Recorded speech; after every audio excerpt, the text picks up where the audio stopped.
Of course, Jack Rice is our expert in international affairs as well as our intelligence agencies and legal matters, and he's joining us for the latter today as we talk about Donald Trump's Supreme Court pick to replace Justice Kennedy. Jack, thank you very much. I appreciate the time.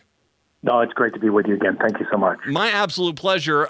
This is, I don't know. This is Brett Kavanaugh is a bit of an interesting pick under the guise that it was not a name that was getting bandied about because people were thinking it was going to be one of these extreme far right. And I'm not saying this guy isn't far right, but it was one of those extreme far right names was getting put out there. He's just kind of far right light. Well, you're absolutely right. I mean, what's also interesting about this, and people need to remember that there were a series of justices. All of these are on courts of appeals at this point. All four of those finalists were for the president, and all four of those were given the thumbs up by the Federalist Society.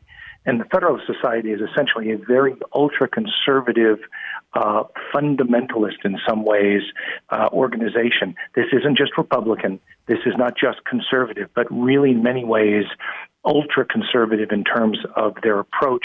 And for them to give a stamp of approval for somebody like a Brett Kavanaugh or even some of the others really says something about this. And that's really important. And specifically, one of the issues that the Federalist Society has talked about and really touted as one of their most fundamentally important issues is the question of Roe v. Wade. So that's really important, too. How much do you know about Brett Kavanaugh? A lot. He's a very, very smart guy. He used to clerk for Justice Kennedy. So that issue was important. But the other part about about this judge and what Judge Kavanaugh was this was somebody who actually worked with Ken Starr. He was part of the investigation, part of the process, and he was actually one of those who was really arguing for going after Bill Clinton. Remember, Prosecutor Starr was actually the one looking at Whitewater, ultimately looking at the Monica Lewinsky question. So he was involved in that. But what makes it interesting is subsequent to that, he was involved and working on a law review article where he actually changed his mind and said, and this is significant when it comes to this president, and his conclusion was that a sitting president shouldn't face any civil cases. In other words, you shouldn't be able to sue a sitting president for anything civil, even if it was something before his presidency, which is exactly what they were doing with Bill Clinton. But he took it a step further, and he actually said that you shouldn't be able to go after him for any criminal cases that were ongoing while he's president. And that obviously is what's going on with Bob Mueller right now. So as it applies to the president, you realize that conclusion is something that may have potentially had some significance with President Trump. And it should be mentioned as well, that was an opinion that he put out for the Minnesota Law Review. And this actually, as people are saying, well, he's putting this out. No, he actually put that statement out, was it 2009, right when Obama came into power, which I think was something that, to a point, and some of the initial analysis of Kavanaugh was that some conservatives felt as if him saying that at the beginning of the Obama administration negated his appeal for a Supreme Court spot. But clearly now Trump, and I'm honestly, that's the, I read this whole background on this guy. That's the reason why Trump putting him on there is because he's looking for a friendly voice on there if it ever does get up to the Supreme Court on whether or not he should face charges. Well, one of the things that we do know about Kavanaugh is makes him unique versus a lot of the other candidates who are out there, and really most anybody else who's sitting on the court right now, is he is a political's political. He is very much an insider. He was born in Washington, D.C. He lived in Bethesda, which is just right on the border. It's where I used to live when I was working for the feds.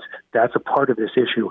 He was involved very deeply with the Bush administration, very much involved with the investigation itself. And this was really where he has been going from the very beginning. And he's on the Court of Appeals, the District Court of Appeals in Washington, D.C. The idea that he's looking long-term is something that does not shock me whatsoever. And so he's very conscious of that. Now, let's realize that anybody at this stage, anybody at this level, they're all politicals. And I'll include everybody on the left and on the right on that, because they have to realize that that is part of the process. To be actually make it to the Supreme Court or even to the Court of Appeals, you need to be cognizant that they're going to put you under a microscope. So they're going to be very, very, very careful in this case. A report came out, I believe it was NBC News put out a report that this actually might have been in the works for a while, that Kennedy approached Trump and said, I might be willing to retire, but I want you to consider a handful of people I think are worthy of my seat. Kavanaugh was one of them. Now, what I find to be interesting, first of all, the White House did not deny this today. They were asked point blank if there were discussions about this with Kennedy prior to his retirement, and he refused to answer that question. But the other thing is that Kennedy is an interesting duck himself. He's a conservative, but he's an old school Reagan conservative in the sense being that occasionally he does find the left side of social issues, such as gay marriage or and when it comes down to abortion rights and stuff like that. And I'm wondering, do you feel as if that he understood his position, that seat he had on the Supreme Court, and so he was trying to push someone that had similar mindsets? I know that a lot of people point to Kavanaugh being against Roe v. Wade, but I mean, I find it interesting Kennedy would then push him so hard to be the replacement. Well, and it's very difficult to determine exactly where he's going to go on that issue, and we know that he's going to be extremely cagey on it. But what I can tell you is this, and this is the one thing about Justice Kennedy, is people have been holding him up as the moderate, as that swing vote. But what that really highlights is one point that I think is missed a lot, and that's that there has been a massive shift within the court itself. Let's be clear, Justice Kennedy was a conservative. Yes. He was not a moderate. He wasn't leftist in any sense of the word. What we have seen is a particular dive to the right, and the idea that he was the fifth member, that he was the moderate, really says an incredible amount about where the court is going right now. You need to think about the likes of a Thomas and a Roberts and a Scalia and what that actually means.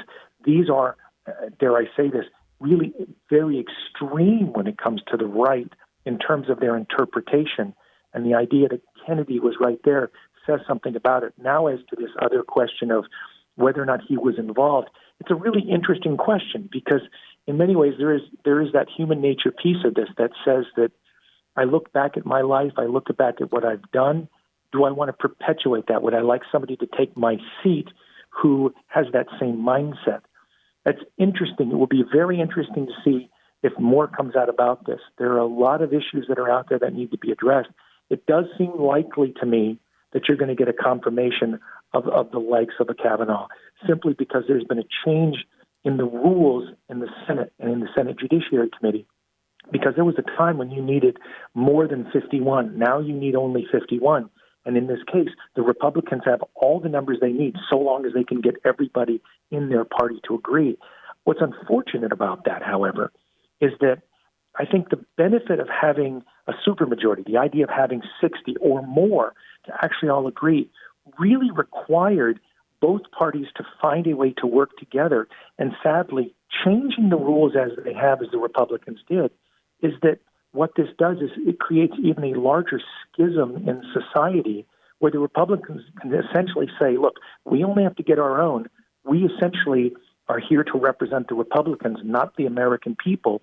And you're excluding half of society who will now look at this issue and simply say, they don't care what we think. And in many ways, the Republicans themselves could say the same thing and say, we don't care what you think because we don't need you. And that's a real problem in the country right now. Well, and I just can't wait for McConnell and the rest of these clowns when the Democrats do take over the Senate, which eventually will happen again, and there's a Supreme Court nominee, and they basically do it without the filibuster, screaming about what a grand injustice this is. You can't, I mean, the whole argument they've had, and I mean, what's interesting is they're trying to, McConnell and Orrin Hatch, they're out there trying to make the argument, well, the no filibuster rule is only for Supreme Court justices, but people were saying, you start down this road, it's eventually going to get rid of the filibuster completely and get to the world what you just described, where everything is just what our party wants over uber alles. And that is, it is kind of a scary principle, but it's going to be hilarious when the Republicans argue about how dare you not give us the right to stop this.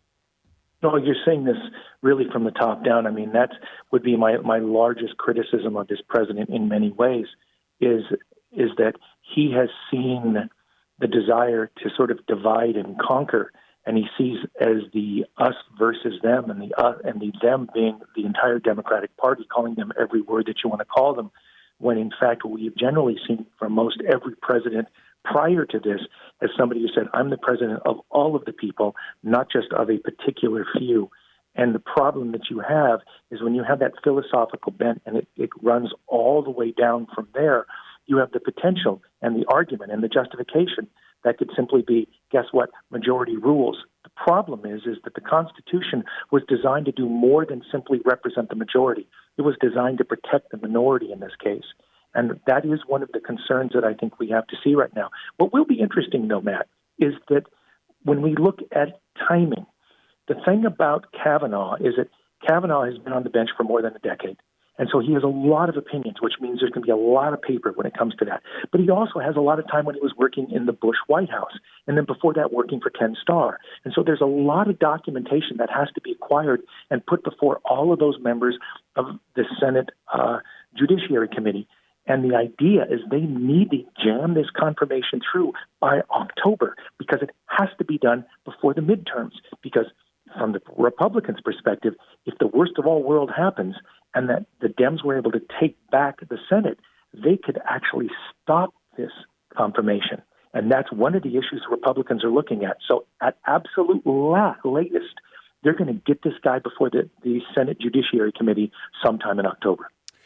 Jack Rice, once again, jackrice.net joining us, right? For all your Jack Rice news. Jack, the Roe v. Wade is obviously the big decision they're wondering about, but I'm not sure if you're aware of what you know about this, but the Supreme Court can't just all of a sudden say, we're going to re-rule on Roe v. Wade. They have to wait for a case to get up to them, which is not a quick process. Is there a case in the hopper right now that's coming up that actually puts Roe v. Wade on the potential chopping block, or would they have to start from square one today to get a case up there with potentially Kavanaugh on the bench? Well, you got to realize that's part of what the Federalist Society is about, is that any time you look at cases that would essentially go before the Supremes, the purpose is to literally cherry pick to get the case that has that issue in a very narrow parameters so you can make the argument that you want to make. And so they will be watching cases that are nationwide. And these are cases that would already have gone up potentially through state courts or into the federal court system before they get to the Supremes with the very intent of putting it before the court on this issue. Now, my expectation, and this is how I see this playing out, and this is really the argument that the Federalists themselves have been trying to argue from the beginning, is the reason that Roe v. Wade is bad law, the reason it doesn't work and it doesn't hold up, and this is their argument generally, is that it's not a constitutionally protected right, and that what it really should be is a right that actually is given to the states to make the determination. So they're going to try to hide behind the argument that we're not trying to say that we should ban and outlaw abortion. That's a question for each individual state to be arguing. But what they're going to try to do is to negate the logic behind concluding that there was a federal protection and a federal right to an abortion.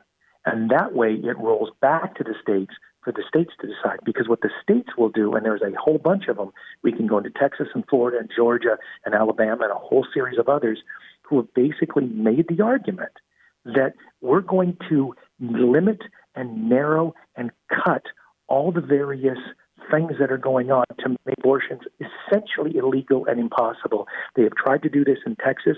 There are cases going on in Texas right now that may actually fall within these parameters that they're going to drop before the court. And if they can get 5 judges, they get 5 justices, that's all they need to say, this is actually wrong, because they have overturned their own precedent in the past saying, we made a mistake. They just did it in the last couple of weeks with Karamatsu. And that's the case with the Japanese internment, and it was driven by one of my favorite justices of all time, and that's Sotomayor, who actually came in and said, what's going on in a particular case is similar to that, and they had to overturn that one. So the idea that the court could come in and say, we have made bad decisions in the past and we're going to overturn it, they may have the justices to do it. And that's exactly what the Federalists have wanted, and that's actually what President Trump specifically said he was going to do. I'm going to put justices on the bench that are going to overturn Roe v. Wade. That's what he said, And frankly, now that he has Gorsuch, and now potentially he has Kavanaugh, you add Thomas to that, you add Alito to that, and realistically, you're good to go. Yeah. And by the way, that would open up an insane can of worms on multiple levels if you ended up having states like Texas prosecuting their own citizens for going to a state like Minnesota where abortion would be illegal, and getting an abortion would then they prosecute that person upon return, or what it would do for cases like legal marijuana in some states, because it kind of underrides the Department of Justice's argument that you can't have individual states' rights on this. It really does seem to be they're dancing on a fine line on this. Well, you take a look at the argument there. I mean, that's always been the question here. That's really the debate about this idea of the originalist, the idea of making the argument that we're trying to interpret the Constitution as it was written. Mm-hmm. And the problem that comes with that is that means that you would have to limit the parameters of it to what it was that the original founders were thinking about when they drafted that Constitution. But the problem is many of the arguments made by those same originalists essentially flout that very issue. They're trying to claim that we're not outcome-based, we're process-based. But the problem that comes with that argument is if you look at those that they support, including a Kavanaugh, they're looking at his outcomes to decide that they're going to support him. So that simply undercuts their very argument. Fascinating stuff. And then, of course, we have Thomas and Ruth Bader Ginsburg, who are both quite getting up there in age. And it's going to be interesting to see because regardless of all this stuff with Kavanaugh, this is the one thing you can say to the Democrats. Well, Thomas is really the next big linchpin, and Ginsburg. And if Ginsburg can make it to the next presidency, which hopefully will be a Democrat, then you got to ask about Thomas. How long is he going to stay on the bench? Because if Thomas resigns, then basically it's lobbing back into the liberals' court where they could put a fifth judge on there who could be a true liberal for a long time and end up holding the cart for the left. Well, you can always consider it this way, too, that if the Republicans can continue to control the Senate, you may have a Thomas who turns around and says, you know what? I'm going to get out now. I'm going to get out in this window of time to make sure that a Republican can actually put somebody in my position. And in fact, you can remember there were actually Democrats who are making the very same argument about saying that RBG, Ruth Bader Ginsburg, should have resigned under President Obama because at least then there would have been some control in terms of replacing her. But again, of the two justices on the bench right now who are really fighting the fight on the left, that would be Sotomayor and Ruth Bader Ginsburg. You look at the dissent that came down in a recent case and some of the work that they're doing, it may be some of the best of their entire career, if that's your ilk. On the other hand, you may consider them the most evil on the bench, if that's your ilk.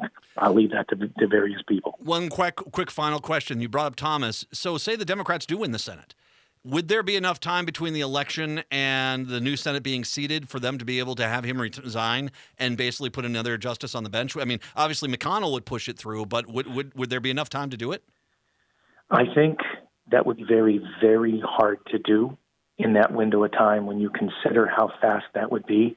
My gosh, because that would be November 2nd. No, I don't think you can do it in less than 60 days. All right. I don't think you could do it that fast. All right. Well, and right now they're going to hold off until Kennedy's seat's filled. So Jack Rice, once again, jackrice.net. Jack, brilliant as always, and we'll spotlight this interview. Thanks, Jack. I appreciate it. Thank you, my friend. Take care. Jack Rice, a great visit with him. Wow. Good information there. We'll talk a little bit about that when we come back. And once again, Julie Sandstede, 6A representative. She's running for re-election up in the Northland. We'll talk to her in a little bit as well. It's the Matt McNeil Show on AM 950. I can't disguise the pounding of my heart. It beats so strong.